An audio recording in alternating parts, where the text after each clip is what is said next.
What's happening, people? And once again, welcome back to youtube.com/CubCamTV for this, another edition of the CubCast, our new daily news section that we are running, taking in all the latest stories from around international music in general. Obviously, we're based here in the UK, but we cover a lot of international sounds, namely Afrobeats, dancehall, amapiano, a bit of reggae as well, and a few other sounds here and there. Now, it's really exciting to get into today's listing. Obviously, I'm not at radio today. Normally on a Monday morning, I'd be in nice and early doing the new Music Monday segment. However, I am off the show today. We have got a very special guest joining us tomorrow morning, which I'm very excited for.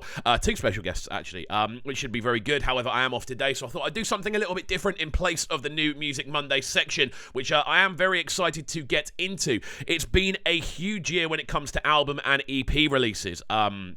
We've seen a lot of people actually putting forward their strongest release so far. A lot of people actually putting out their debut projects as well, which I'm really excited to dive into, which is why today we are going to be taking a look at my top 7 album and EP releases of the year so far in and around the world of Afrobeats and its surrounding genres, which should be very enjoyable indeed.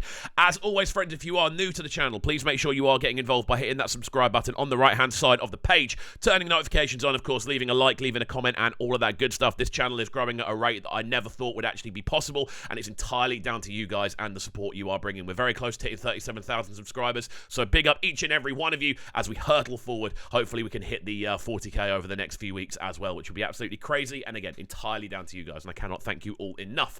Right, we're going to get into some honourable mentions first and foremost, because there have been, as I said, a lot of projects this year that are worth talking about. So I've got 6 on my honourable mentions list, and these are the 6 projects that kind of stick out to me the most. Again, I know there are going to be projects on here that I do miss.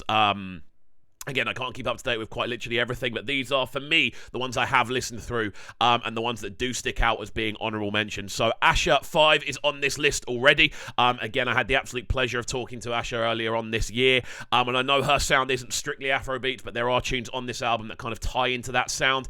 Again, so I'm very, very keen to include this on the list. Do check out the official interview we've had with her on the channel. Alongside this, Kwesi Arthur with Son of Jacob, a very, very good project, and definitely one that I feel went a little bit under the radar. When listening through it, again, it's such a well-arranged project. We know how good Kwesi Arthur can be, and I think, if anything, this is a project that will actually grow on me, and it may end up being in my top 7 towards the end of the year. Again, this is a halfway list. We are halfway through the year, so I thought, let's put together this list to kind of celebrate what's already happened. We know there are some big albums on the way. We know Omar Lay's project's around the corner. We know Burner's project's around the corner. We also know that Wiz is teasing. We know that Fireboy's got a project on the way. There are a lot of projects still to come, so this list might look entirely different by the end of the year. However, carrying on through these honourable mentions, the most recent release on this list, of course, Candy Bleaks with the Fire EP. I absolutely love this body of work. Again, you may well see her on the channel very, very soon, but if you haven't already, do check out the brand new Candy Bleaks Fire project. Very, very solid, very well produced, very good vocal-wise. Do go and give it a look if you haven't already. Praise with Reckless. Again, another artist we had the good opportunity to speak to here on the channel. That isn't the reason they're on this list. It's purely because I like the project. That's pretty much the only reason. I was also lucky enough to speak to Praise. However, again, very, very solid body of work. Do go and check it out. Reckless, a fantastic album drop. Alongside this, Adekunle Gold with Catch Me If You Can. This is one that received kind of mixed feedback. Again, for me, it's a solid body of work. Maybe not as much variation as we would like to see from an Adekunle Gold project. However, it is definitely solid. That's why it needed to get mentions. And then alongside this as well, for number 7, Fioke with Man. Again, a fantastic project built up of a ton of collaborations.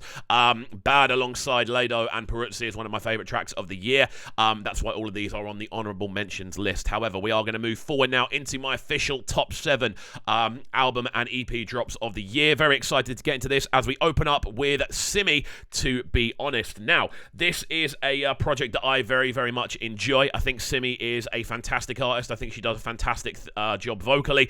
I know she's very involved in her own sort of mixing and mastering side of things as well, and I really enjoyed listening through this one. I don't necessarily know if this will be in the list by the end of the year, because again, this is in number 7. Loads more projects are likely to land, so this one may end up getting kicked out. But I just think it's such a fantastic showcase of what SIMI's all about vocally. You can hear just the finesse and the planning behind her vocal techniques. Again, I'm going to include 2 highlight tracks from each and every one of these drops. Logba is definitely one, and Loyal featuring Fave is the other one. I've been running Loyal with Fave for so long now on the Breakfast Show. I absolutely love that tune. Definitely one that I look forward to spinning every single time. They're back and forth on It's Crazy. Again, there aren't many collaborations on this project. It's so much just about Simi. Obviously, there is an Adekunle Gold collab on there. Again, sonically, it's so clean. Simi's beautiful vocals are what lead the way, and there are, of course, minimal collabs because it is all about Simi. Now, moving forward into number 6 on this list. This is a project that I've heard people say different things about. It's a project that some people really like, some people aren't as keen on, and that is, of course, Naira Marley with God's Timing's the Best. Now, I really like what Naira Marley does on this album. He is unrelentingly himself. He brings forward this kind of really cool blend of different sounds that we've kind of got to know him for over the years. He has this very unique pocket that he works in, very lively, very jumpy, and this as an overall selection is a great example of what Naira can do. Again, the 2 highlights from this one would be Odun featuring Zina Liski, and Happy with Mayakun, purely because they're 2 of the newer ones. Obviously, Cummings on there with Basiswa, and that is a huge tune, and I love running that one. And where do they go as well? That's another huge one that I love to see. But yeah, they're the 2 that I'm thinking about. Actually, I don't think Cummings on there. I think Where Do They Go is the one that's on there. My bad. I may have got that one wrong. But yeah, the collab with Basiswa that's on there is fantastic. I know it's one of those 2, and I can't remember off the top of my head.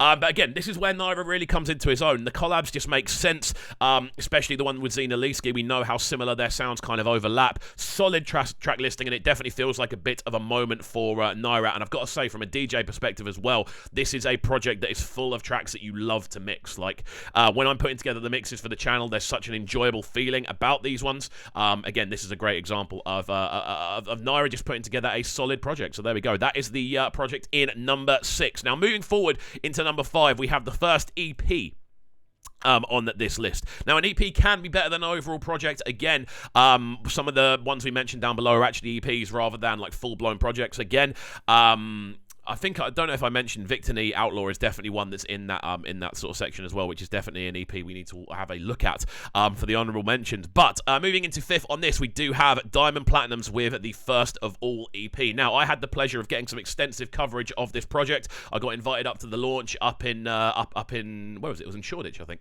in London. It was very cool to see him perform live. I also had the absolute pleasure of talking to him live on the Breakfast Show, which was so much fun. Again, so cool and so much of a privilege, to be honest with you, to be able to talk to these very cool internationally established artists, and Diamond Platinums is definitely one that I was keen to speak to. He broke down the album, the kind of catchiness of all of the individual releases on there, and it's absolutely crazy. Like, the highlight tracks I would put out there would be Fine, and Mitsuburi with Zuchu. They're the 2 that I've got written down. Again, super catchy melodically. It's the first full project we've seen from Platinums. Again, you can check out our full event launch on the page if you want to find out more about the album and how it came together, and of course, do check out the interview we had with Diamond Platinums on the channel as well.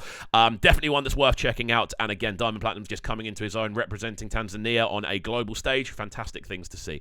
Right, moving into number 4 then. This is one of the more recent releases this year. And it's definitely a project that has stood out to me in regards to listening to it start to finish, and that is Fowls with Bad. Again, a huge project, one that I very much enjoyed, and overall I think it's a great representation of what Fowls is all about, this one. Having listened through it, there's such a kind of cool selection of sounds. It's a good exploration into his overall kind of musicality as well. You get to hear a lot of creativity, a lot of different directions. I've loved the campaign for this because he keeps uploading almost like one-shot videos for each of the tunes, almost like his visualizers. Which is just such a simple thing to do, but again, it's about getting more and more out of a project rather than just kind of leaving them as like singular animations. He's recording videos for every single one. They're not super high budget ones, but they look really good and really clean. And again, there's a nice range of styles on the project. The production's absolutely crisp throughout. Again, the 2 that would stand out to me would be Ice Cream and Inside. Ice Cream obviously with Benson, and Inside with Tamaya and Boy Spice, but there are so many big tunes on this. Parampe is also an absolute banger, so do go and check that one out as well. But there we go, that is number 4. And we're going to move forward into number 3 next. Now, this is one that I feel will be quite high on most people's lists. If it's not yet, it will be by the end of the year, and that is, of course, Rema's Rave and Rose's project. A huge release that I very much enjoyed, and a release that I think is actually a great example of an artist coming into their own and kind of developing their style as they move forward.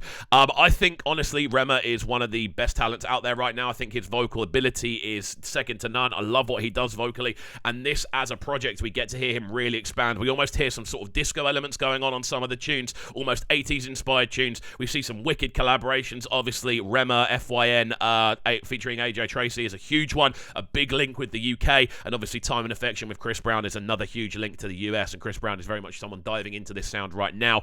And I really like this album. I really like what Rema does. I know it's had its critics for not being kind of I don't know, for maybe being a little bit too alternative, but for me, I think this is him coming into his own, and this is definitely the sound we're going to be seeing a lot more from him, and I think it's a great way of kind of advertising that, especially when you're getting the likes of AJ Tracey and Chris Brown on your collaborative features, man. Like, it's a real kind of testament to how much Rema's sound has grown and the respect he's now picking up on a global stage. Fantastic project. That's why it's in number 3 for me. Now, moving into number 2. Again, this is a project that I very much enjoyed. I've had the absolute pleasure of seeing a couple of these tracks performed live, and it does feature 2 of my favourite releases of the year, and that is, of course, Bodge with Gibanga Express. Again, this is a huge album. It's great to see Bodge really coming into his own. One of the real kind of songsmiths, one of the real kind of artisans, I feel, of this Alte kind of sound. And this is just such a smooth, finesse-driven project. Like, it's dripping in that sort of level of finesse all the way through. Super cool arrangement on each and every one of the tunes. The production is absolutely beautiful. The features are fantastic as well. There's a lot of stuff from Jules on there, as far as I'm aware. Again, my favourite release of the year so far is Culture, featuring Any, produced by Jules, off this project. But also, Stuck in a Loop with Molly and Melissa is huge. Obviously, there's the rework of the WizKid collaboration on there as well. There's a huge collaboration with Fireboy DML on there as well. The collaborations make so much sense, and they work as well. It's not as if they've just been thrown together. But yeah, this is definitely a project that you need to go and check out if you haven't already. Gibanga Express, again, with Bodge, it's always good to see just how, again, cool he sounds more than anything else. He has this natural kind of silkiness to his vocals, and this is a great example of it in motion. But there we go. We're going to move into the number 1 track on, well, the number 1 album, I suppose, on this listing, and that does come to us from probably an unexpected one at the start of the year, but a project that for me has stood up against everything, both for its production value, its creativity, its collaborative nature, and just forward-thinking approach. Is a fantastic one, and it is, of course, Basket Mouth with Horoscopes. Now, if you've been on this channel a while, you'll see me raving about this album on a regular basis. I find it so enjoyable to listen through. I find it incredible track listing wise, start to finish. There are so many incredible collaborations on here, from the likes of, obviously, Peruzzi's on there, Benson's on there. Like, it's crazy when you actually sit down and listen to it. If I sat here and went through every single collaboration on this project, I would be here for hours and hours and hours. But again, the Oxlade collaboration on there is spectacular. Do go and check that one out if you haven't already. But my 2 highlights of this would be Your Body alongside Benson, and of course Love and Life featuring Johnny Drill, Simi, and M.I. Abega. Love and Life is up there for track of the year for me. It's in that conversation. Obviously, I've already said Culture featuring Any is my favourite, and I think that is currently my standout, but this is very much in that sort of running for the runner-up spot at the very least. There's something so creative about this album, and I have to say, hats off to Basket Mouth for putting it all together, but also hats off to Dr. Set for creating one of the most beautifully arranged bodies of production, more than anything else that I've heard in a long time. The overall kind of silkiness, the crunchiness, the just fluid nature of all of the instrumentals, combining a lot of organic elements with some seriously cool electronic touches, is pretty outstanding, to be honest with you. And that is why this is the album project that is number 1 on my list for today. I cannot express how much I enjoy this album. I think there is something so creative about it, and seeing all of these collaborations come together is something that I always like. I love a collaborative album. I love seeing loads of people getting involved in this singular body of work, and I think this is a great example of how to do it right. Obviously, Basket Mouth, very respected comedian as well, for what he does on the sort of main thing these days, but I think having that sort of toe still in the music side of things is great to see, and the quality of this album really does ring true, and I think it's been a great one to watch. So there we go. That is it. That is my top 7, alongside with my top 7 honourable mentions when it comes to albums and EPs released this year. Hopefully you guys have enjoyed this list. If you have, please make sure you are getting involved by hitting hitting that subscribe button on the right-hand side of the page, turning notifications on, of course, leaving a like, leaving a comment, and all of that good stuff. And I hope you enjoy the rest of your Monday. We're going to get into a couple of reactions a little bit later on, so do stay tuned. Keep it locked and don't go anywhere. This has been CubCamTV, and we shall see you all next time. Have a good one, and peace. Sounding so good right now. Man, they're sounding a bright and town. Make sure you subscribe to the YouTube channel right now, CubCamTV. Stay locked.